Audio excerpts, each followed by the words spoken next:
So, politics and gaming.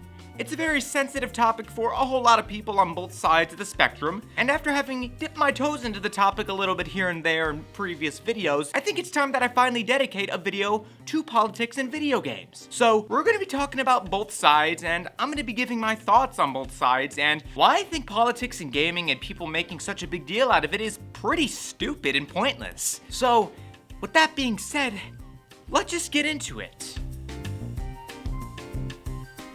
So when it comes to politics and gaming, there's two sides to the argument as stated about 10 seconds ago. There's the SJWs and the Anti-SJWs. The SJWs being all about diversity, censorship, PC culture, etc., etc. Everything that you've heard about them at this point about 1,000 or so times by now. And then there's the Anti-SJWs, the side that's against literally everything that I've just stated about SJWs. This side also having been stated about 1,000 or so times at this point as well. In a way, it's like two sides to the same coin. Both groups being similar to the two sides of the same coin for the fact that when you really look at it, there's literally no difference between either one of them, but at the same time, being nothing like a coin for the fact that, unlike a coin, neither side having nearly as much value as people like to think they do. Because aside from a couple cases here and there that do go through, aka Battlefield 5, in pretty much all cases when it comes to both sides of the coin, kind of like cancel culture, most of them lead to absolutely nothing happening whatsoever. It's like the whole Cyberpunk 2077 controversy about having transsexual characters in the game. Meanwhile, on the other side of the spectrum, you had the SJWs bitching about, say, Modern Warfare and how it's too offensive, dark, and gritty. But see, when it comes to both of these groups with how offended they are about the things that they're so angry about in gaming, what they fail to realize is that when it comes to being offended on both sides, there's literally no difference there. You're both being offended for practically the same reason, but from a different perspective. So no matter how much you may try to criticize one another, at the end of the day,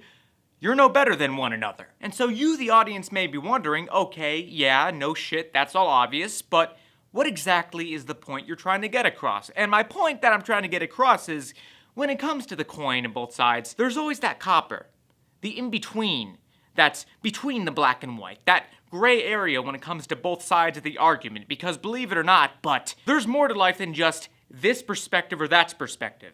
There's always an in-between, that gray area that represents a little bit of both sides, but is a bit more middle-grounded and in general is nowhere near as dumb as the black and white sides. And the morally gray middle ground being something that we're gonna get into right now.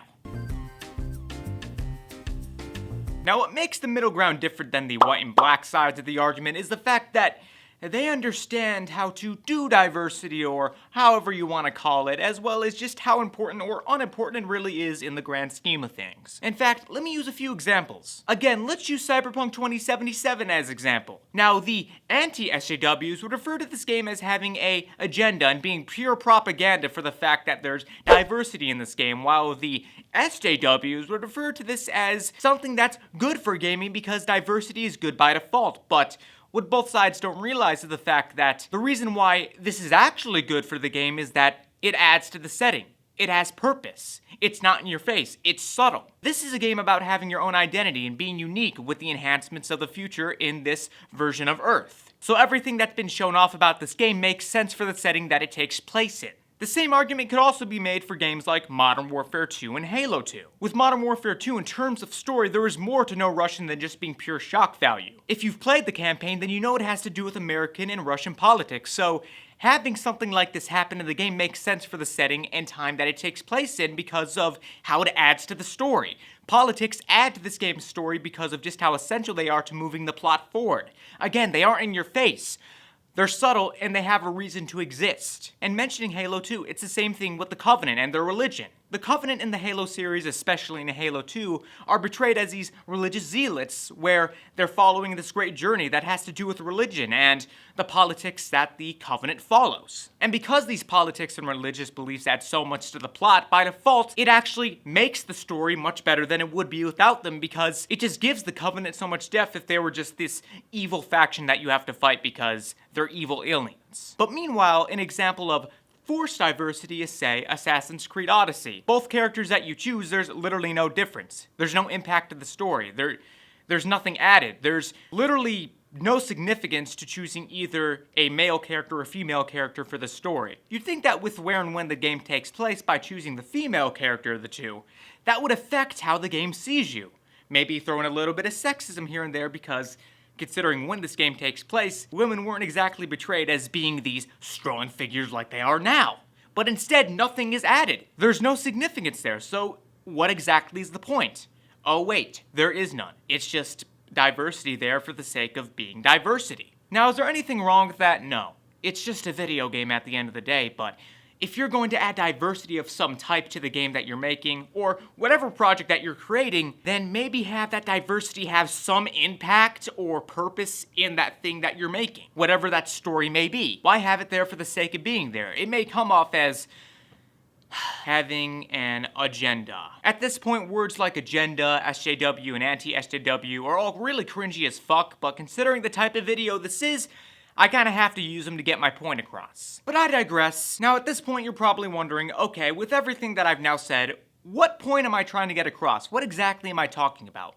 What is the purpose of this video? Well, the purpose of this video is telling everyone to chill the fuck out. As in relax. Again, at the end of the day, regardless of what your thoughts are, these are all just video games. But at the same time, video games are just as much of an art form as any other. So maybe when it comes to something like diversity, have a little bit of respect when it comes to putting that diversity in that game. But just know that when it comes to diversity in games, it doesn't mean that there's always some agenda. Maybe in some cases there is, but not always, okay?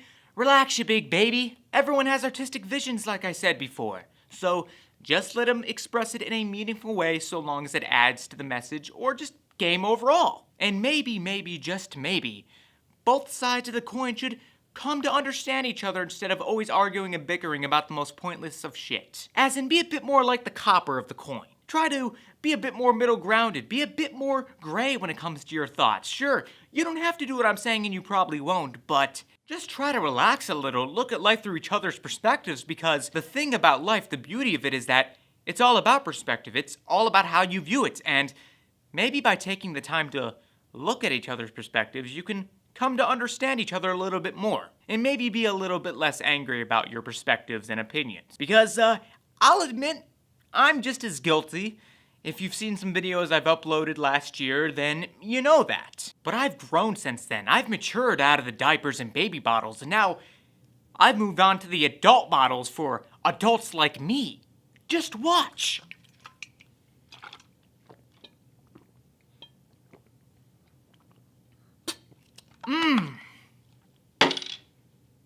Delicious. So yeah, let's just all calm the fuck down and have some fun playing video games instead, because at this point, I'm tired of shitting on all of you. I just want to have fun, you know? But yeah, that's the video. I hope you enjoyed it. Make sure to like, comment, subscribe, share on social media platforms like Twitter, as well as, if you're interested and maybe have some money to spare, throw $1 a month towards my Patreon. It's not much. You don't have to do it. It's entirely up to you. You're not forced to, but maybe if you'd like to, then there's the option. But that's it.